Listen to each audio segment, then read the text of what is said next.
Coach, thanks so much for joining us on the call today. If you would take a minute to tie up the game against Stony Brook and what you expect to see as you begin conference play Saturday at UConn, please. Well, the Stony Brook, I told our players after the game that, it was a good win for us, but we didn't play well. We have to get better and improve. And you always look, after watching the tape on Sundays, we just have to sit down, and then they had a chance to look at it and know what improvements are. His fundamentals, his technique. But I told our coaching staff that was on us because you expect to play well as a first home game. And we expected to play a bit much better. But you have to give Stony Brook credit also because they came in with a great plan. We knew what their plan was going to be, and we didn't execute in all three phases.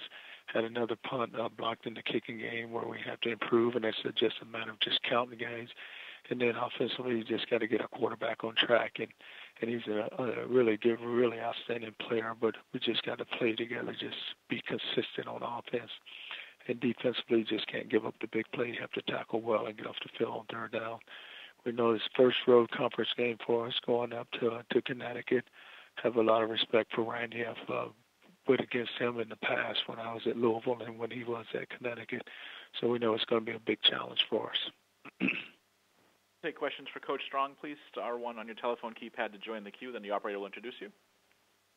Thank you. Our first question will come from Eric Olson with the Associated Press.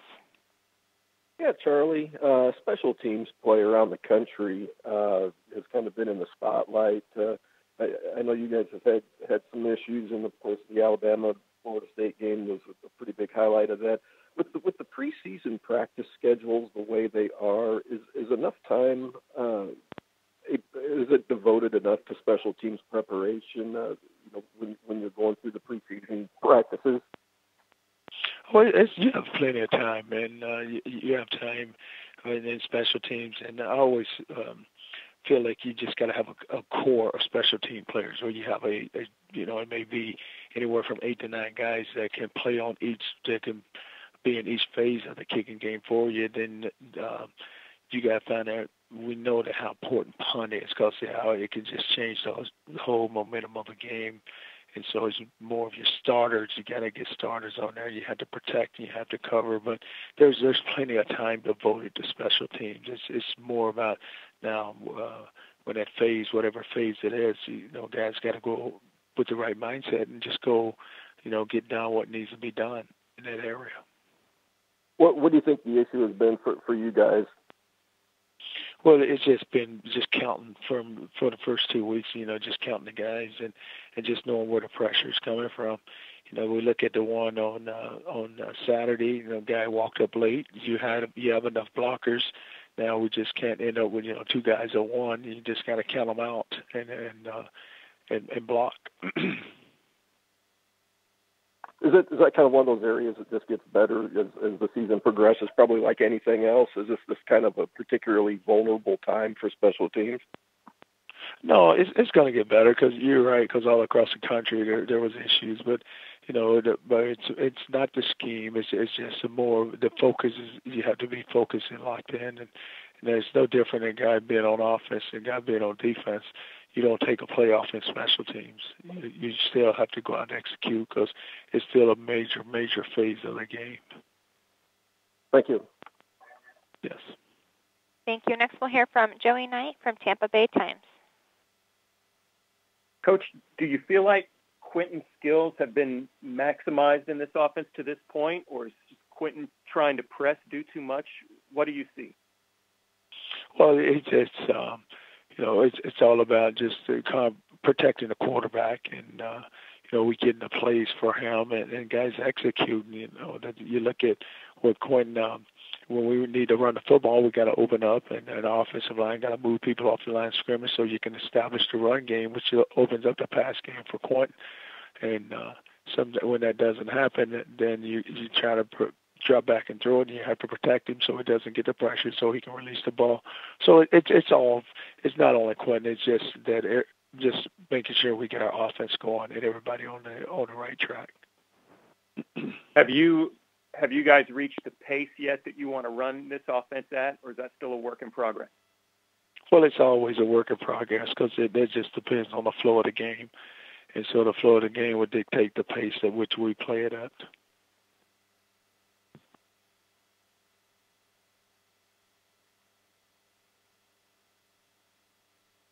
And Joey, does that answer your question? Yeah, thank you. Thank you. We'll take our next question from Derek Sharp with USF Radio. Hey, thanks, Coach. It seemed to me like Quentin was overthrowing his receivers on about a handful of plays, but it seems also because of that maybe you're not too far off, little things like that, from being back on track. Do you see it that way? Yes, I mean it's all that. It's just connecting on the throws, and then it's not. You may have a few overthrows, or he may not have gotten the ball there, but still, it's all about fundamentals there, and just making those throws at practice, and you'll make them in a game. Thank you. Coach, we thank you so much. Oh, we do have one more question, if we can. We'll take our next question from Ronnie Woodward with the Greenville Daily Reflector. Hey, Coach, just a quick question. Kind of your first foray here into the American Conference already in week 2. What are your thoughts just about starting conference play this early and kind of heading into it? Well, I don't mind it at all. It doesn't bother me because we're going to have to play one another in the conference. So whether we play them early or late, it's good to get in the conference play because now every game counts and you're going to have to play well. Okay. Thanks, Coach. Okay. Thank you. And we have time for one more if we can for Coach Strong. We'll take a follow-up from Joey Knight from Tampa Bay Times. Coach, one follow-up. I think you're the only level of football that doesn't have a preseason game of any kind. Just thinking of, the special teams, things we've seen around the country. And do you think college football just needs one preseason game? No, I mean, Joey, the thing is, we start so early now. If you look, when we started, it's almost preseason for us, the 0 weekend. So it's, it has nothing to do with just kicking game because, you can work all 3 phases, offense, defense, and the kicking game. So the kicking game is so glaring because when it plays, when it happens, it's like, wow, look what happened. A punt is blocked, or a punt is returned for a touchdown, or a kickoff is returned for a touchdown. But you still have glaring issues on offense and defense that are just not so big because there's enough plays that are being ran, whereas in the kicking game you only get so many opportunities. Thanks, Coach. All right. Coach, thank you for your time today. I look forward to talking to you again next Monday. All righty. Thank you.